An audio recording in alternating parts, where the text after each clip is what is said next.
শোনো বন্ধু, ইলন মাস্কের নাম তো শুনেছ?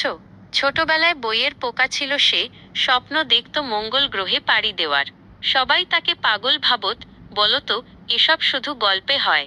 কিন্তু ইলন দমে যায়নি।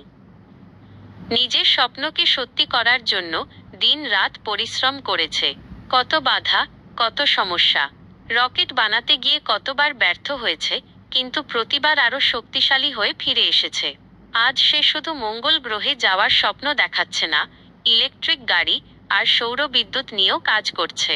তার মতো আরও অনেকে আছেন, যারা শূন্য থেকে শুরু করে আজ সাফল্যের শীর্ষে পৌঁছেছেন। তাদের গল্প আমাদের শেখায়, চেষ্টা আর জেদ থাকলে সবকিছু সম্ভব।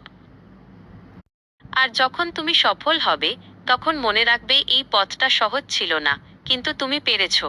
তোমার এই লড়াই অন্যদেরও অনুপ্রেরণা যোগাবে, তাদেরও স্বপ্ন দেখতে সাহস যোগাবে।